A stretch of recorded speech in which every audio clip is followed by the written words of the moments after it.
বিসমিল্লাহির রহমানির রহিম। দর্শক, ডিপিআরসি থেকে আমি বাত ব্যথা প্যারালাইসিস ডিসেবিলিটি রিহ্যাব বিশেষজ্ঞ ডক্টর মোহাম্মদ শফিউল্লাহ প্রধান।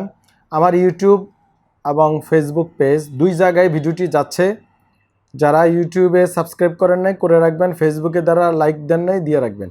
এবং রুগীদের প্রশ্ন ও উত্তর পর্ব এটা চলছে, ইনশাআল্লাহ আরও চলতে থাকবে, ভবিষ্যতে চলবে ইনশাআল্লাহ। আজকে 40-এর উত্তর দিচ্ছি। আপনারা অনেক প্রশ্ন করেছেন 40-এ, এবং যাদের আগের প্রশ্নগুলো আপনারা বিভিন্ন পর্ব আকারে দেয়া আছে ইউটিউব এবং ফেসবুকে। পর্বর নাম লিখলে প্রশ্ন উত্তর পর্ব অমক লিখলে পেয়ে যাবেন, সার্চ দিলে ইনশাআল্লাহ আমার চ্যানেলে অথবা পেজে গিয়ে। আচ্ছা, প্রথম প্রশ্ন মোহাম্মদ ইমরান হোসেন, পেশা শিক্ষকতা, বয়স 32, ওজন 53 কেজি, মেরুদণ্ড ব্যথা, মাথা ব্যথা, হাঁটুতে ব্যথা, পায়ের গোড়ালি ব্যথা, ব্যথা এক জায়গায় থেকে অন্য জায়গায় দৌড়ায়। এইভাবে এই সকল সমস্যা দেখেন, কত সমস্যা, প্রতিটা জায়গায় জায়গায় ব্যথা দৌড়াদৌড়ি করে। এই সকল রুগী যদি থেরাপি দেয়, রুগী আরও খারাপ হয়ে যাবে। থেরাপি যেখানে সেখানে দেয়া যাবে না, প্রপার রোগ নির্ণয় করতে হবে। এই সকল রুগীর আগে কি করতে হবে? প্রপার ডায়াগনোসিস, এবং একজন বিশেষজ্ঞ এই রোগের, যিনি রোগ দীর্ঘদিন দেখে, দীর্ঘ বছর ধরে দেখে, সেই এটা প্রপার ডায়াগনোসিস করতে পারে। তো আমার কাছে মনে হয় আপনি আর্থ্রাইটিসে আক্রান্ত, এই জন্য আপনাকে আরও কিছু ব্লাড টেস্ট করতে হবে, ডায়াগনোসিস ক্লিয়ার হইতে হবে, দেন আপনাকে থেরাপি যদি লাগে দিতে হবে, ওষুধ যদি লাগে দিতে হবে। কিন্তু কি থেরাপি? এক এক রোগের ক্ষেত্রে এক এক থেরাপি, এক এক রোগীর ক্ষেত্রে এক এক থেরাপি, এবং এক এক জায়গায় পৃথিবীর বিভিন্ন দেশে বিভিন্ন রকম চিকিৎসা। যেখানে রুগী সাকসেস রেট ভালো, সেখানেই আপনাকে চিকিৎসা নিতে হবে। আমি কি বুঝাইতে পারছি ব্যাপারটা? দ্বিতীয় প্রশ্ন মোহাম্মদ মিন্টু, আপনি লিখছেন আমার বয়স 45 বছর, আমি মোটরসাইকেল অ্যাক্সিডেন্ট করি, তারপর হাঁটু ফেটে গেছে, তারপর 40 দিন বসে ব্যান্ডেজ ছিল। এখন আমার চলাফেরা করতে কষ্ট হয়, শিরার টান লাগে, কিছুক্ষণ হাঁটলে অতিরিক্ত ব্যথা লাগে। এখন কি করব স্যার, আমাকে একটু পরামর্শ দিবেন। অবশ্যই স্যার, আমি খুব গরিব দিন মজুর। তো যেহেতু অ্যাক্সিডেন্ট পরবর্তী, প্লাস্টার পরবর্তী আপনার 40 দিন চলে গিয়েছে, যদি এটা জোড়া লেগে থাকে, সেটা এক্সরে না দেখলে তো আমি বলতে পারবো না। তারপরে বলবো যদি জোড়া লেগে থাকে, তখন আপনাকে এখন অ্যাডভান্স আরও বিভিন্ন চিকিৎসা করতে হবে, বিভিন্ন মেশিনের মাধ্যমে, ব্যায়ামের মাধ্যমে। এটা ডাইরেক্ট একজন বিশেষজ্ঞ চিকিৎসকের সরাসরি, মানে ওনার সরাসরি তত্ত্বাবধানে বাকি কাজটা করতে হবে। এটা একটা থেরাপি সেন্টারে গিয়ে থেরাপি দেওয়া যাবে না, আরও খারাপ হয়ে যাবেন। বিভিন্ন জায়গায় ব্যায়াম করতে যাবেন, বিভিন্ন সেন্টারে গিয়ে থেরাপি দিবেন, ফিজিওথেরাপি দিবেন, এতে আরও খারাপ হয়ে যাবেন। এটা ভুলে করা যাবে না। আপনি আমার ইউটিউব এবং ফেসবুকে গিয়ে দেখবেন হাঁটু ব্যথার কিছু ব্যায়াম দেওয়া আছে, হাঁটু ব্যথার ব্যায়াম লিখবেন, হাঁটু ব্যথার এক্সারসাইজ ডক্টর শফিউল্লাহ প্রধান, ইউটিউবে সার্চ দিলে পেয়ে যাবেন। ওগুলো একটু দেখলে, ব্যায়ামগুলো দেখে করবেন। ব্যথা গরম শেক দিবেন। আপনি সাইক্লিং করতে পারেন, জিমে যে সাইকেল থাকে না, বসে বসে সাইকেল, এগুলো করতে পারেন। শুয়ে শুয়ে হাঁটু ভাঁজ করা, সোজা করা, এই জাতীয় ব্যায়াম করতে পারেন। আর যদি সম্ভব হয় একবার সিরিয়াল দিয়ে আমাকে দেখিয়ে নেবেন। ফরিদা ইয়াসমিন লেখছেন, নাম ফরিদা, পেশা শিক্ষকতা, বয়স 55 বছর, 65 কেজি ওজন, কোমর ব্যথা, হাঁটুতে ব্যথা, ব্যথা বাম হাতের কনুই ব্যথা, উচ্চ রক্তচাপ, অনেক সমস্যা আপনার। যেহেতু 55 ইয়ার্স ওল্ড ওমেন, এই ক্ষেত্রে বিভিন্ন আর্থ্রাইটিস এটা common, specially osteo arthritis common, osteoporosis common, osteopenia common, বিভিন্ন ইনজুরি কমন এই বয়সে হতে পারে। তো আপনার এই ক্ষেত্রে আপনি আমার ইউটিউব ফেসবুকের বিভিন্ন ভিডিওগুলো, অনেক হাঁটু ব্যথার আলাদা ভিডিও দেওয়া আছে, কোমর ব্যথার ভিডিও দেওয়া আছে, কনুই ব্যথার ভিডিও দেওয়া আছে। এগুলো সার্চ দিয়ে লিখে লিখে আপনি ওগুলো দেখবেন ইনশাল্লাহ। ওখান থেকে নিয়ম কানুন চিকিৎসা দেওয়া আছে, ওগুলো দেখে চিকিৎসা করবেন। আর যদি সম্ভব হয় এসে আমাকে দেখিয়ে নেবেন। তারপরে এইসএফ হৃদয় হোসেন, আচ্ছা নাম হৃদয়, বয়স 21, ওজন 50, বাম পায়ে হিপ জয়েন্টের হাড় ফাঁকা হয়ে গিয়েছে, আমি ভালোভাবে বসতে পারি না, হাঁটতে পারি না প্রায় 3 বছর। 3 বছর তো ভাই অনেক দিন। হৃদয় সাহেব, এতদিন কেন? এতদিন কোথায় ছিলেন আপনি? আপনার উচিত আরও আগে আমার কাছে চলে আসা উচিত ছিল, তারপরে 3 বছর হয়ে গেছে।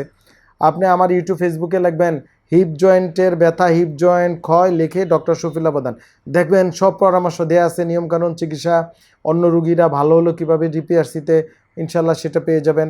একটা ব্যায়াম দেওয়া আছে, সে ব্যায়ামটা করবেন। অনেকে ভুল ব্যায়াম করে। আমার ইউটিউবে যে ব্যায়াম দেওয়া আছে, দিস ইজ রিসার্চ বেসড, এবং আমাদের হাজার হাজার রুগী ভালো হচ্ছে আলহামদুলিল্লাহ। ওই ব্যায়ামগুলো করবেন, নিয়মকানুন মেনে চলবেন। 3 বছর এটা নিয়ে ঘোরা উচিত হয় নাই। তারপরে প্রশ্ন রিপন রয়, আপনি লিখেছেন আপনার এসিএল পার্শিয়াল টিয়ার, এসিএল ইঞ্জুরি আমি একটু দেখাই। এই যে দেখেন এসিএল, এই যে হাঁটু, এই এই হাঁটুর এসিএল সমস্যার সবচেয়ে কমন। দুই হাঁটুতে দুইটা এসিএল আছে, আবার পিসিএল আছে। ওনার এসিএল ইঞ্জুরি হয়েছে, অ্যান্টিরিয়র ক্রুসিয়েট লিগামেন্ট, ওই যে দেখেন ভিতরে, এই যে দেখা যায়, এটা এখান থেকে সামনে গেছে, আর একটা ভিতর থেকে পিছনে আইছে, একটা এসিএল আর একটা পিসিএল। এই এসিএল এবং পিসিএল পড়ে গেলে ইঞ্জুরি হয়। যদি পার্শিয়াল ইঞ্জুরি হয়, এটা চিকিৎসা আমরা ডিপিআরসি করি উইদাউট সার্জারি, আলহামদুলিল্লাহ। এটা কোনো থেরাপি না, এটা কোনো রিহ্যাব না, এটা কোনো ওষুধ না। আমাদের অ্যাসেসমেন্ট অনুযায়ী এক এক রুগীর ক্ষেত্রে এসিএল এর চিকিৎসা এক এক রকম, এক এক ইঞ্জুরির ক্ষেত্রে এক এক রকম, যেটা আমরা ডিপিআরসিতে করি। বুঝতে পেরেছি? এবং কমপ্লিট যদি টিআর হয়, অনেক ক্ষেত্রে পুরাতন হলে অপারেশন লাগে না, বাট নতুন কেসে অনেক সময় সার্জারি প্রয়োজন হয়। বাট এটা রুগী অ্যাসেস করার পর, এটা আমি যে ইউটিউবে বলে দিলাম, ফেসবুকে, ব্যাপারটা তা না, সরাসরি আমাকে দেখাইতে হবে। দেখলে আমি বলে দিব আপনাকে, আমরা কিছু ম্যানুয়াল টেস্ট করে দেখব, ADPD test, anterior drawer test, posterior drawer test, patellar apprehension test and movement, range of motion, pain scale, Glasgow পেইনের বিভিন্ন স্কেল আছে, তারপরে মাসেলের অক্সফোর্ড ক্লাসিফিকেশন, এগুলো আমরা দেখে দেন আপনাকে এটা চিকিৎসা প্রোভাইড করতে হবে। সেক্ষেত্রে অপারেশন ছাড়াও এই সকল রুগী ভালো হয়। আমরা কম্বিনেশন বিভিন্ন টিম ওয়ার্কের মাধ্যমে এই রুগীগুলো চিকিৎসা করে আলহামদুলিল্লাহ আমাদের বেশিরভাগ এসিএল পিসিএল রুগী ভালো হয়ে যায়।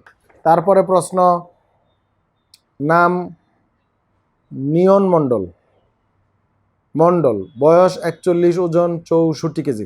আমি ওজন নিতে গিয়ে ব্যথা পাই, তারপরে বসে থাকলে এবং শুয়ে থাকলে আমার বাম পাশের ব্যথা বেশি, কিন্তু ব্যথা নিচের দিকে যায় না। ব্যথা মানিব্যাগ যেখানে থাকে তার একটু উপরে, আমি দেশের বাহিরে থাকি। জি, এটা পিএলআইডি হওয়ার সম্ভাবনাই বেশি। সাধারণত কোমরের ডিস্ক প্রলাপস থেকে এই পাটকে পেইনটা হয় সাধারণত। বাট আপনি যদি মানি ব্যাগ ওইখানে রেখে থাকেন, তাহলে আর আজকে থেকে রাখবেন না। আর যদি মানি ব্যাগ না রাখেন, তাহলে কোনো সমস্যা নেই। আপনাকে একটা স্পেশাল ব্যায়াম শিখাতে হবে, যেহেতু বিদেশ আছেন। আপনি এক কাজ করবেন, যারা প্রবাসীরা আছেন, আপনাদের কোনো সমস্যা হলে দেশে যে সকল আত্মীয় স্বজন আছে, যাদেরকে আপনারা টাকা পয়সা পাঠান, ভালোবাসা পাঠান, তাদেরকে বলবেন আপনাদেরকে একটু ভালোবাসা দেখাইতে, আমার কাছে পাঠিয়ে দিবেন। আমি ভিডিও কলে আপনাকে চিকিৎসা পরামর্শ দিব ইনশাল্লাহ। তখন ব্যায়ামটা কি ভিডিও করে দিয়ে দিব, ওইভাবে ব্যায়াম করবেন, নিয়মকানুন মেনে চলবেন, যেহেতু এখন আপনি দেশের বাইরে। পাশাপাশি আমার ইউটিউব, ফেসবুক এগুলা দেখবেন, বসা কাজ এবং নিয়মকানুন এগুলো মানবেন। আর যারা প্রবাসীতে আছেন ভাই, আপনারা সাবধানে কাজ করবেন। হুটহাট এখন ইয়াং মানুষ গেছেন প্রবাসে টাকা কামানোর জন্য, ওকে ভালো কথা, কিন্তু জীবন শেষ করে তো টাকা কামায় লাভ নেই। জীবন শেষ, নিজে শেষ হয়ে যাবেন, টাকা লইয়ে আরেকজন ঘুরবো, এটা করা যাবে না। শরীর বুঝা শুই না, সাবধানে নিজেকে ভালোবাসুন, নিজে সাবধানে কাজ করুন। তারপরে আইডি মোহাম্মদ মিন্টু, আপনি লিখছেন আমার নাম মিন্টু, ওজন 70 কেজি, পেশা ভ্যান চালক, কিন্তু রোগ তো লেখেন না মিন্টু সাহেব। দেখি পরবর্তীতে মিন্টু সাহেবের। আচ্ছা মিন্টু সাহেব, আপনি এতটুকুই লেখছেন, তো যারা ভ্যান চালায় তাদের হাঁটুর কোনো সমস্যা হয় না, এটা সাধারণত হাঁটু ভালো থাকে, হাঁটু, কিন্তু মাজায় সমস্যা হওয়ার সম্ভাবনা আছে, হাতে সমস্যা হওয়ার সম্ভাবনা আছে, অনেক সময় ঠেলতে হয়, টানতে হয়। তো আপনি সাবধানে ভ্যান চালাবেন, পর্যাপ্ত পানি খাবেন, ঠিক আছে, শরীর সুস্বাস্থ্য রাখবেন। আর বয়স 50 বা 60-এর উপরে গেলে গিয়া ভ্যান চালানো বন্ধ রেখে অন্য কোনো একটা জব করতে হবে। অতিরিক্ত পরিশ্রম আপনার জন্য ক্ষতি হয়ে দাঁড়াতে পারে। তারপরে উবাইদুল হক উজ্জ্বল, বয়স 30, আপনি একটা এমআরআই ছবি দিয়ে দিছেন, এখন কি করা উচিত আপনার? এখন করা উচিত সোজা ডিপিআরসিতে এসে 14 থেকে 15 দিন ভর্তি হয়ে যেতে হবে। এই যে দেখছেন, দুইটা ডিস্ক প্রলাপস, L45 L5S1 বের হয়ে গেছে, আমরা প্রিন্ট দিছি, দেখেন। আপনারা এটা বোঝানোর জন্য। বাকি রুগীরা দেখেন পিএলআইডি, সবচেয়ে বাংলাদেশে অপারেশনবিহীন ডিপিআরসিতে সবচেয়ে বেশি ভালো হয়েছে রুগী আলহামদুলিল্লাহ। কোনো ডাটা কারো কাছে না, আমাদের কাছে আছে। আমাদের চেয়ে বেশি রুগী কারো ভালো হয় নাই।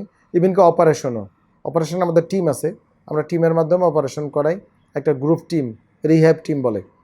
আপনাকে এখানে এসে ভর্তি থাকতে হবে কিছুদিন, আপনি প্রিপারেশন নিয়ে আসবেন, এসে সরাসরি আমার সাথে কথা বলবেন। ইন দ্য মিন টাইম সাবধানে থাকবেন, রেস্টে থাকবেন।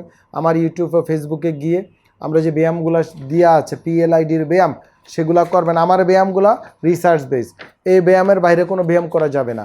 আরেকটা কথা বলি, ব্যায়াম করতে গিয়ে যদি কোনো কারণে ব্যথা হয়, ওই ব্যায়ামটা বন্ধ রাখতে হবে, কারণ আমরা 7-8টা ব্যায়াম দিয়েছি, ওভাবে আপনার করতে হবে। আর পিএলআইডি রুগী বাড়িতে বসে না থাকলে চলে আসতে হবে। হিপ জয়েন্ট পিএলআইডি রুগী এখন এই গরম ঋতুতে প্রতিদিন 10 থেকে 15 মিনিট গরম পানিতে বা নর্মাল পানিতে সাঁতার কাটতে হবে। বেশি ব্যথা হলে রেস্টে থাকতে হবে।